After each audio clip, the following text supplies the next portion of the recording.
大家好，欢迎来到听书学史。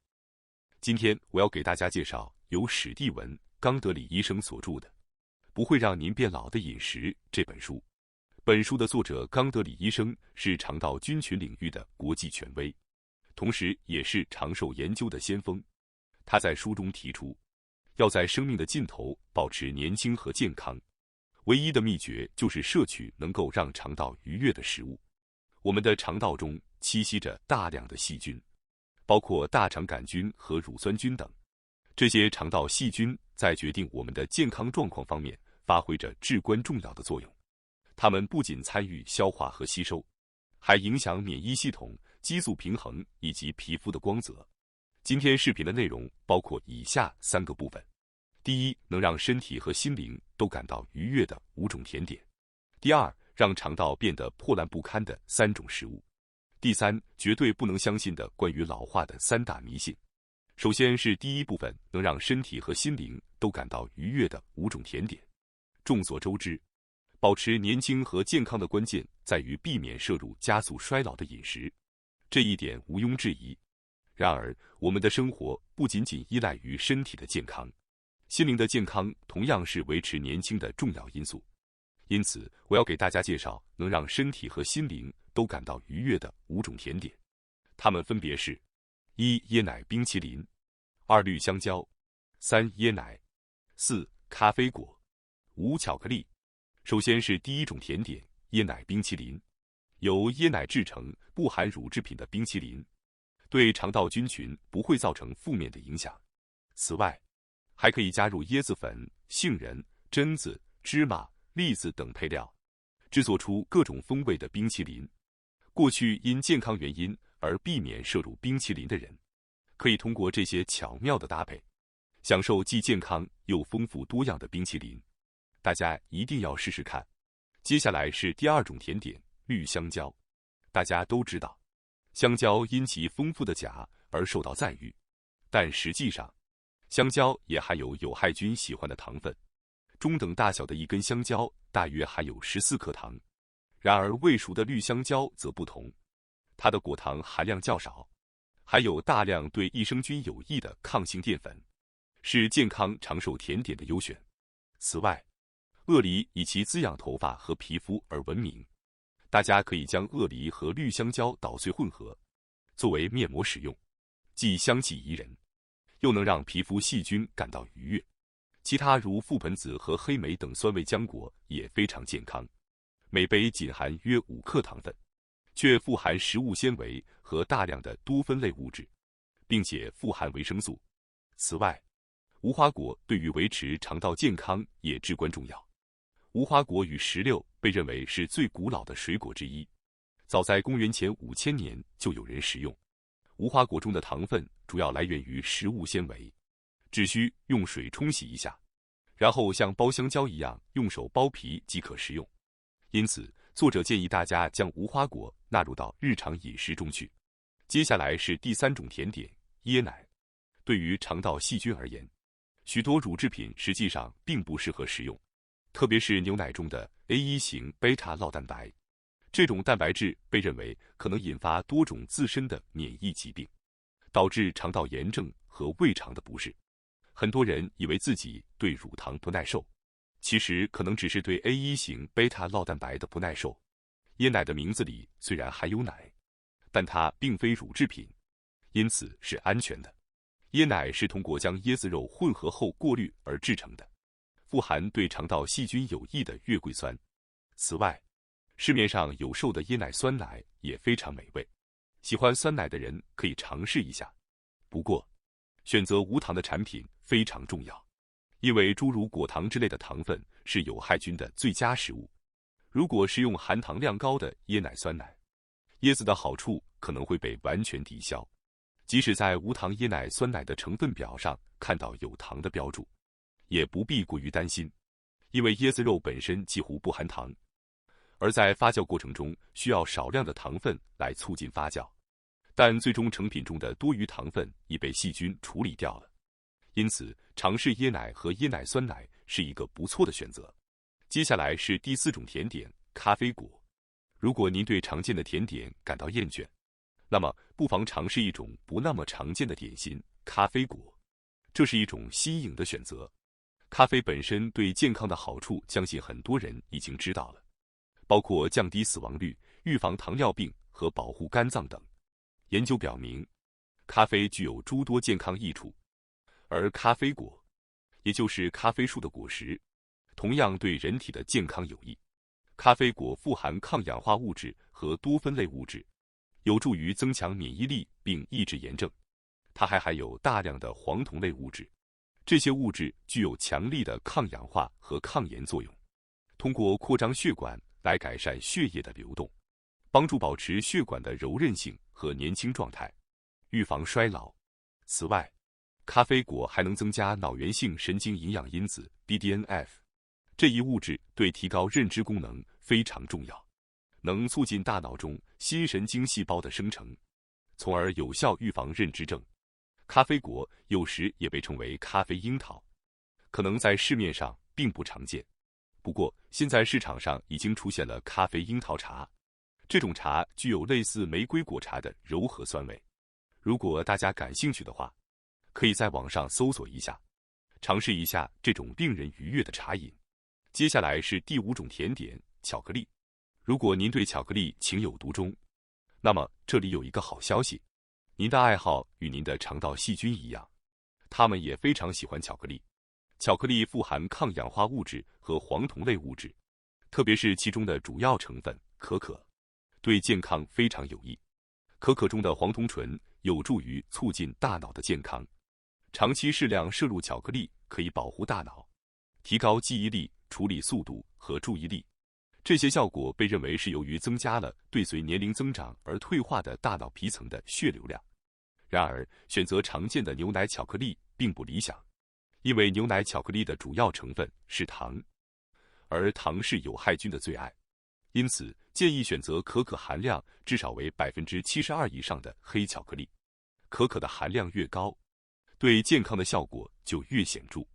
以上介绍了5种促进健康和长寿的甜点，它们不仅美味可口，还能让您的身体、心情和肠道细菌更健康。大家可以从中选择您最喜欢的一款，融入到您的日常生活中吧。接下来是第2部分，让肠道变得破烂不堪的3种食物。在这个世界上存在着许多我们不该吃的食物，如果我们费尽心思吃了对身体有益的食物，但同时又吃了有害的食物，那这些努力的效果就会被大大削弱。相反，如果我们能够排除这些不该吃的食物，减少其负面的影响，那么有益食物的正面效果就会倍增。根据最新的研究结果显示，比起人体的基因，一个人肠道细菌的功能更能影响其血糖水平、肥胖等许多健康状况。肠道细菌不仅影响消化吸收，还会对皮肤的光泽、激素平衡等身体各个方面的健康和寿命产生影响。肠道细菌在决定我们能否健康长寿方面扮演着非常重要的角色。然而，就像人类中有好人和坏人一样，肠道细菌中也有好的细菌和坏的细菌。为了保持肠道的健康状态，最重要的就是将有害菌从体内清除出去，创造有利于益生菌生长的环境。通过这样做，健康长寿的基础就此建立起来了。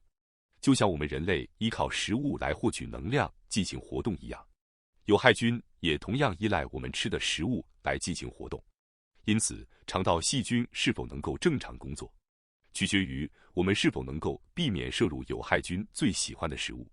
在这里，我将介绍令益生菌死亡、让肠道变得破烂不堪的3种食物。这3种食物是：1. 人工甜味剂；2. 苹果；3. 牛奶。作者称，只要避开这3种食物，就能清除肠道中滋生有害菌的温床，为益生菌创造一个良好的环境。接下来，我将逐一解说这些食物。首先是第1种食物——人工甜味剂。糖和果糖等单糖类是有害菌最喜爱的食物。摄入越多的甜食，我们的肠道环境就会越受到污染。不仅如此，糖不仅是有害菌的最爱，我们身体的癌细胞也非常喜欢糖。吃甜食就像是在给体内的有害菌和癌细胞提供源源不断的食物。此外，对肠道环境有害的不仅仅是天然的糖类，像三氯蔗糖和阿斯巴甜等人工甜味剂同样会破坏肠道细菌的平衡，让有害菌占据上风。一项最新的研究表明，在摄入三氯蔗糖后，会导致血糖和胰岛素水平升高。三氯蔗糖还会被转化为有毒的化合物，并在我们的体内残留数周之久。另外，人工甜味剂还会促使体重增加，这与甜味物质的来源无关。无论是人工的还是天然的，只要甜味物质附着在我们的舌头上，舌头的受体就会做出反应，并向大脑发送吃更多甜食的命令。我们的大脑很难抗拒这种命令，最终陷入对甜食的欲望循环，从而导致了肥胖。但与真正的糖不同的是，食用人工甜味剂后并不会产生热量，这会让大脑感到被欺骗，因而产生愤怒，最终下令身体摄取更多的糖分。如此一来，您便在通往肥胖的道路上一路疾驰。如果您不想陷入这种困境，就应该尽量避免摄入无论是人工还是天然的甜味物质。接下来是第二种食物，苹果。大家可能听说过，苹果有助于调节肠道的功能。的确，苹果中含有的果胶具有镇静消化道的作用。然而，如果苹果中含有的果胶不足以抵消另一种会破坏肠道环境的物质，那恐怕就没有人会为了肠道健康而去吃苹果了。这种物质正是糖分。一个中等大小的苹果含有19克糖，相当于5茶匙糖。换句话说，吃一个苹果相当于给有害菌提供了5茶匙的食物。不仅仅是苹果，比如大家都很喜欢的葡萄，从肠道环境的角度来看，也是有害菌最喜爱的水果之一。一杯新鲜的葡萄含有大约23克糖，相当于6茶匙的糖。此外，芒果也是一样的，一个普通大小的芒果含有46克糖，相当于12茶匙糖。不过，未成熟的芒果中含有低聚糖，这种物质对益生菌有益，因此推荐大家食用。其他未成熟的水果，如香蕉和梨，也可以作为健康的选择。然而，作者称，不论是否成熟，有一种水果绝对不应该吃，那就是菠萝。一杯菠萝含有16克糖，相当于4茶匙糖。当您吃菠萝时，请记住，您实际上是在给有害菌提供一份绝佳的礼物。接下来是第三种食物，牛奶。关于牛奶中所含的 A1 型贝塔酪蛋白的危害性，关注本频道的观众可能已经有所了解。A1 型贝塔酪蛋白会引发免疫系统的误反应，导致肠道的炎症。这种反应不仅在喝牛奶时发生，在食用牛奶制成的奶制品或奶酪时也会出现。作者认为，许多声称自己乳糖不耐受的人，实际上可能是对 A1 型贝塔酪蛋白不耐受。不过，喜欢奶制品的朋友们不用感到沮丧。羊、山羊、水牛以及部分牛生产的乳汁中含有另一种对身体有益的蛋白质 A2 型贝塔酪蛋白。只要您能够正确选择产品，就可以继续享受您喜爱的乳制品。好消息是，如今越来越多的超市开始出售含有 A2 型贝塔酪蛋白的产品。这种富含 A2 型贝塔酪蛋白的牛奶被称为 A2 牛奶。这种牛奶不易引起消化道炎症，吸收效果更佳。除了在羊、山羊和水牛的乳汁中可以找到 A2 型贝塔酪蛋白以外，法国、意大利、瑞士等地进口的奶酪中也含有这种蛋白质。如果您在享用红酒时特别想搭配乳制品，那就请选购这些含有 A2 型贝塔酪蛋白的产品吧。接下来是第三部分，绝对不能相信的关于老化的3大迷信。在这个世界上，有很多关于饮食和老化的错误信息。为了不被这些错误信息所迷惑，我将在这里为大家分享本书介绍的关于老化的3大迷信。这3大迷信是：1. 地中海饮食能延年益寿；2. 生长激素能带来年轻和活力；3. 新陈代谢好是健康的标志。首先是第一个迷信，地中海饮食能延年益寿。大家可能听说过蓝色地带这个词，它指的是全球5大长寿地区。包括意大利的撒丁岛、日本的冲绳、希腊的伊卡里亚岛等。许多人把这些地区的长寿归因于地中海饮食，这也是近年来地中海饮食受欢迎的原因之一。然而，深入研究这些文化后发现，地中海饮食并非全然有益，尤其是其中大量食用的谷物，实际上可能对健康产生负面影响。例如，以谷物为主食的意大利人中，关节炎的发病率较高，而撒丁岛人以高发自体免疫疾病所闻名。这表明，地中海饮食并不是保持年轻和健康的关键。换句话说，蓝色地带的居民并非因为地中海饮食而健康长寿，而是在摄入大量谷物的情况下，依然能够保持健康长寿。这表明他们掌握了某些其他的秘诀。如果地中海饮食不是关键，那么这些蓝色地带居民的共同点究竟是什么呢？令人意外的是，这个共同点并非他们吃什么，而是他们不吃什么。他们大多数人不大量摄取动物性蛋白质。事实上，蓝色地带的居民中很少有人大量摄入动物性蛋白质。一项为期8周的大规模研究显示，摄入较少动物性蛋白质的群体，炎症指标更低，全身性炎症的发生率也较低。具体来看，撒丁岛的人只有在特殊日子才吃肉，冲绳人以植物为主，偶尔吃少量的猪肉，而希腊的伊卡里亚岛上，一家人一年只杀1头动物，并在几个月内慢慢食用其肉。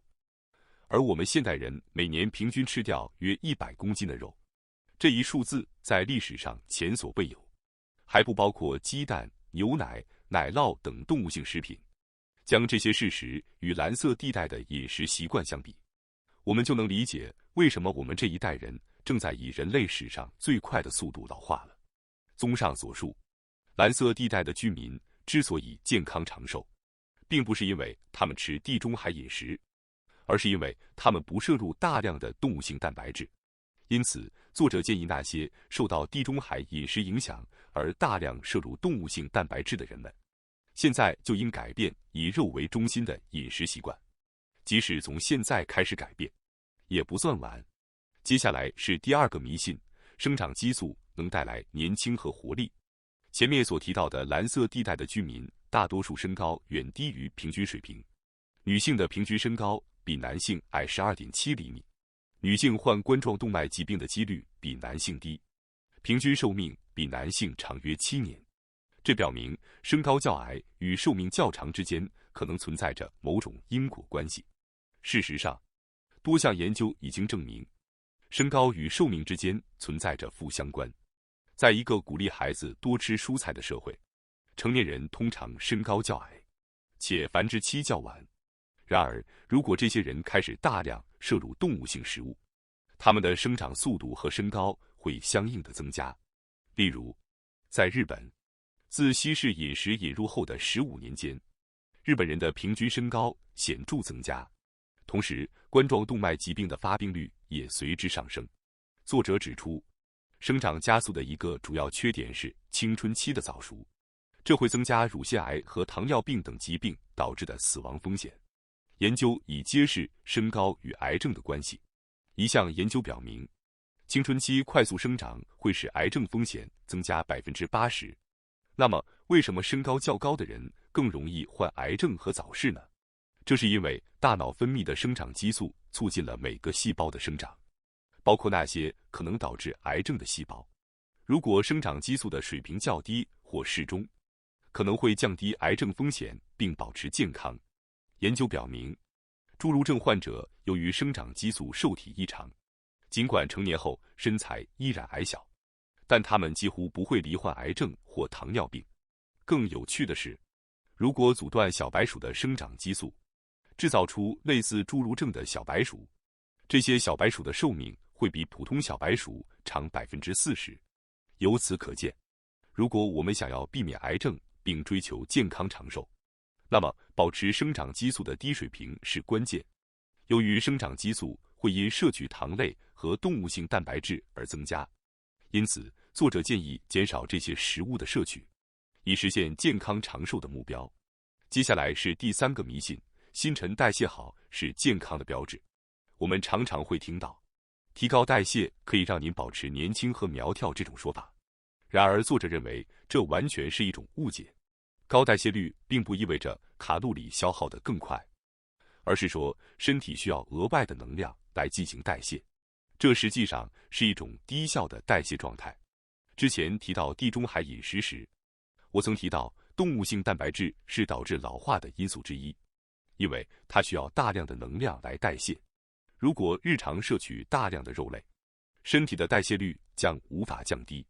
像狗和猫这样的食肉动物，大部分时间都在休息，这是为了节约能量和降低代谢率。长期维持高代谢率，就像从蜡烛的两端点燃一样，能量消耗会加剧，健康寿命也会迅速减少。相比之下，低代谢率意味着您可以更稳定的生活。此外，高代谢率与老化直接相关的一个因素是美拉德反应。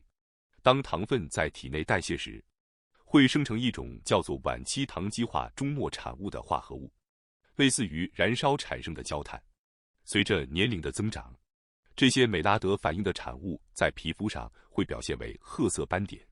因此，策略性的降低代谢率和体温是抑制这种反应并减缓老化的有效方法。美拉德反应的发生需要蛋白质、糖类和热量，因此减少糖类和蛋白质的摄入对于延长寿命至关重要。总之，本书作者指出，为了健康和长寿，提高代谢率是十分不推荐的。最后，我想通知大家一下，我们的新频道学识 Plus 已经上线了。新频道将每天提供更为精简的视频内容，并增加有关论文等相关有益知识的解说。如果您感兴趣的话，请通过概要栏中的链接进行查看并订阅。感谢大家收看今天的节目。如果你喜欢我们分享的内容，记得点赞、订阅并开启小铃铛通知，第一时间获取我们的更新。在下次的节目中，我们将继续为大家分享更多有益的书籍。再次感谢大家的支持，我们下期再见。